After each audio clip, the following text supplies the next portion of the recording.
up your head with mind crime. Queensryche's Geoff Tate's dropping by next to play his new video, only here on The Rock Show. It is The Rock Show. We got a great Rock Show today. Special guest sitting with me, lead singer of Queensryche, Geoff Tate. Hey. I don't hear anything. There you go, see? We have kind of a studio audience. Thanks for coming. Hey, thanks for having me. The album, obviously we know why it's called Q2K, but is it because you feel like it's a new band now? Chris DeGarmo, of course, quit the band. That's right. Was that a surprise? It was a devastating surprise. We weren't exactly ready for anything like that, and but it turned out okay. You know, we're all happier. He's happier. You know, the band continues on. You know. Was there ever a thought though, because Chris did do so much that, oh man, it must have been after doing it so many years, a thought in your head like, how else do we do it? Yeah. Is there another way to do it? It was very difficult to get through. I use this analogy, and maybe it's an unfair analogy because I've never actually had a handicap, but I sort of equate it to like losing a finger or something, or a hand, and then having to continue on with your job and try to learn how to do it, you know, with this sort of handicap. And it felt like that because he was sort of my right hand, you know, all these years, and it was very uncomfortable, but it's also an opportunity to sort of reinvent yourself and to do things in a different way, which is what we did for this record, and it all turned out great, so we're happy. A lot of bands now from the 80s coming out with new stuff.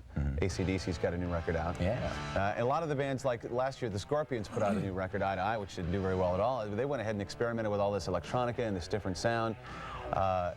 How do you feel about that? AC/DC stuck to their guns, you know, Stiff Upper Lip sounds just like an AC/DC record. Do you think that that's what bands should do? I mean, you know. No, I would never presume to give anybody advice on what they should do musically. Everyone should, I guess the only should that I have to offer is everyone should follow their heart. And I have a lot of respect for people that experiment musically. It's risky, you know, for sales and the business side of things. But from an artistic standpoint, it's very satisfying to stretch out and try to, you know, push the boundaries of your box, you know, out a little further. Right. Well, are you a fan of AC/DC? Very much so. We've toured with them a number of times. Yeah. I never really liked them too much until we toured with them, and I fell in love with the music, the stage, the show they had. The guys themselves are great to work with. Same with me. We had them up here a few times, and like once you meet them, Brian and Angus, that's the only time I met, but such great guys. Just like you find yourself pulling for them. It's like, well, you know, Brian and I, fan. we closed down many pubs on the tour. I'm sure. He's a fun guy to hang out with. Let's take a look from '81. This is Dirty Deeds. Ah, yes, great video. We're still here with Geoff Tate from Queensryche, the singer. Now, we talked before the AC/DC video about like different sounds and how bands do different things. You've always been experimental. You know, you've tried the whole, I don't know. Don't try to define it. Yeah, okay. I guess I won't. All right, thanks. You saved my ass from that one, from stumbling around forever. In your words, describe the sound of Queensryche. I can't. You can't? No, really? it's just, you know, we're always trying different things and experiment. The problem is, see, if it's a problem, is that we get these, like, ideas, and we start going with them, and there's no holding us back. Well, okay, then. Okay, what sets you apart then? Can you do? I don't know. You don't know? I don't know. And maybe just in sort of an esoteric sense, you know, I guess we just do what we do. Metallica last year got all this attention for doing the orchestra thing, working with Michael Kamen. You've worked with Michael Kamen many times in the past. Yeah, we first met Michael back in 1984. He worked on our first full-length record called The Warning. We met him through James Guthrie, who was one of the producers on The Wall with Pink Floyd. And Michael's a great guy to work with. We've worked with him on Operation Mindcrime and on Silent Lucidity from the Empire album. Did he co-write a song on the soundtrack? Yeah, that's right. I forgot about that one. Yeah, that's a great song. What's that called? Real World. Yeah, we did it for Last Action Hero with him. Oh, you're done. I thought you were going to tell the Lars story. I thought you had he was asking if he could be a little vulgar, and I'm like, hey, this is Rock Show, and it's 12:30 in the morning, so yeah. It's not really like a major story or anything like that. It was just, we were talking an anecdote. Metallica was one of the bands that really gave us a great opportunity to tour with them. They exposed us to their audience, which is always very kind for a band to do. And we had a lot of success with the Operation Mindcrime album because of them. And hats off to you guys for that. Thank you very much. But Lars was just such a character touring with him. He was going through a phase where he liked to urinate on everything. And because we were the opening act. We've all been there. We were the opening act. He felt that it was his duty, I suppose, to urinate on our bus. So every night, you know, while we were on stage, he would come on our bus and urinate all over the seats and the bathrooms and the floors and everything, and then he would leave, and he'd always leave a note, you know, Lars, you know, and I don't know, it's just the dues you pay as an opening act, and you know, we try to continue the tradition with bands that open for us now. Yeah, great. Who got stuck cleaning that up? Fortunately, our bus driver. Well, one of our mini bus drivers, because we kept losing them because they got sick of cleaning it all up. But great story. But now we'll play some of that Michael Kamen Metallica, the Symphony. This is A Wolf and Man. More with Geoff Tate and the premiere of Queensryche's new video, Right Side of My Mind, only here on The Rock Show, next.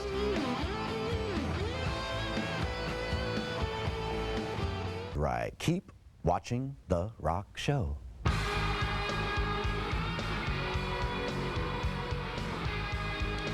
All right, we're sitting here with Geoff Tate at Queensryche. You guys been around 15 years that we know of. 18 years, yeah. Can you believe it? Probably, how many? 18. 18 years. Yeah. What, 8 studio albums, including your first EP? Yeah. How have things changed in 18 years? Well, You still got all your hair, that's a good thing. yeah, most of it. Yeah, I'm lucky that way, I guess. You know, the industry has changed a lot, but yet it's kind of gone in a big circle, too. You know, How? like radio airplay, things like that, the way the radio industry worked. It used to be really easy to get on radio, and there was just a whole thing where, you know, music directors, program directors, they were all like really into the music, and then they went through this period where they got rid of all those people and they hired all these people that were into the numbers thing and only interested in, you know, ratings and that kind of thing. And you know, now it's it kind of went back to the, you know, into the music thing, and now it's back to the numbers thing. You know, it kind of goes in these waves. It's really strange. But What do you think of the rap rock kind of thing? The Limp Bizkits, the Kid Rocks? How do you I feel think about that's that kind that's a sort of a natural evolution of what rock does. Rock is not a pure genre. You know, it's a lot of different things mixed together and moving towards some unknown destination. You know, and you know, rap. You know, the introduction to that, you know, it's been happening for a long time, the infusion of it, and I think it's healthy. It's what rock needs, is to have more influences coming in, because we've kind of exhausted the classical influence, you know, and the blues influence. We've heard enough of that, haven't we? Right, yeah. So, Absolutely, I think. So Buck Cherry was a band. Are you familiar with Buck Cherry? They were a band who were like, said they were going to, you know, bring rock back and be the saviors of rock, and of course they hated that label, but... boy, that's a big statement, isn't it? yeah, that's what people were saying. Oh, not the band, other people. No, not the band. No. okay, I was The gonna band say. hates the statement. No, the other people were saying that, but I don't know if... Well, you know, tend to you always agree get or- labeled with something, don't you? You know, like Exactly. we got the thinking man's rock band. yeah. I'm not that smart.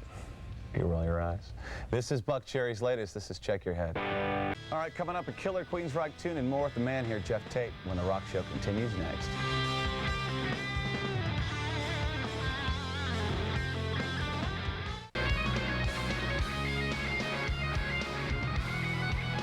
All right, we're talking about Q2K, the new Queensryche, the new video, The Right Side of My Mind. Geoff Tate, tell us about the song, video. Well, it's the song Right Side of My Mind. It's a song about sort of getting in touch with your creative self. You know, the right side, the right side of your mind is other the right. creative side of your mind, apparently, and the left side is the more analytical, mathematical, logical side. So, hence the title.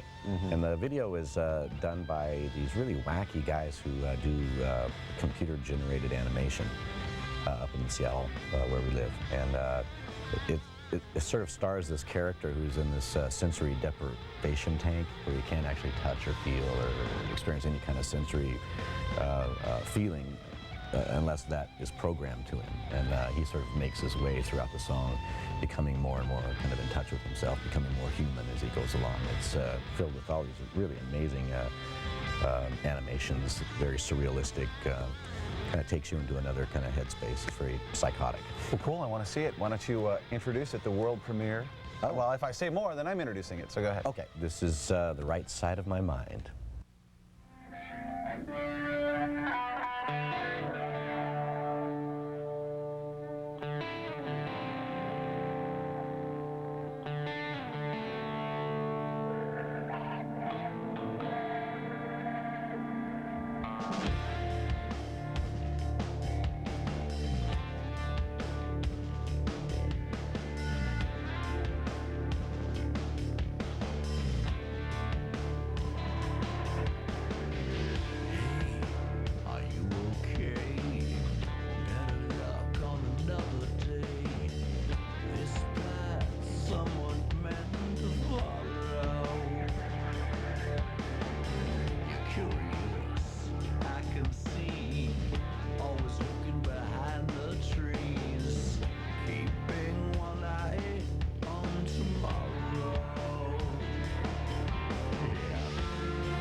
swallow.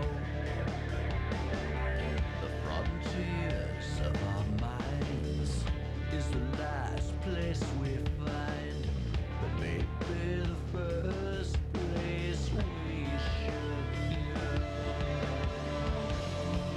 I'd love to take you and see what I see.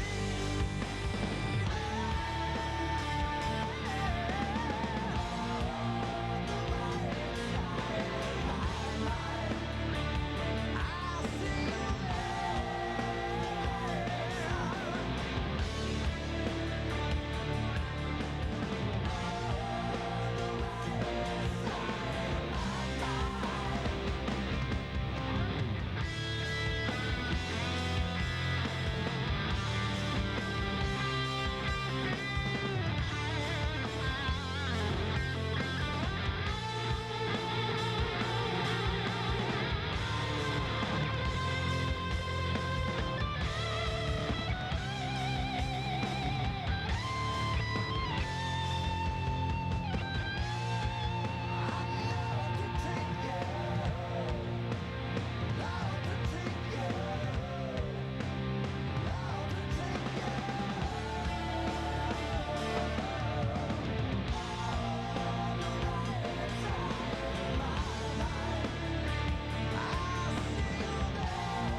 One more question, and it's here on the card, and I'm sure you've been asked it a billion times. You think you know what it is? I'm not bisexual. Well, you've been asked that. Who killed Mary? Can't answer that. Sworn to secrecy. It's, For real? Yeah, I can't. No. Really? No. You've never answered it? No. Not even drunk? No. You probably have drunk. No, I never have. I don't reveal things when I'm drunk. You I'm a revealed to buy secretive- things sober, you know. Yeah, that's different. Well, we got to get out of here, but this is the new record, There it is. Q2K, Queensryche. Look for them in a town near you. They're still as huge as ever. Thank you for coming by. Thanks, Ken. Geoff Tate, Queensryche. Skip the radio thing, who cares? Radio K Rock, New York, that's where I work. See you next time.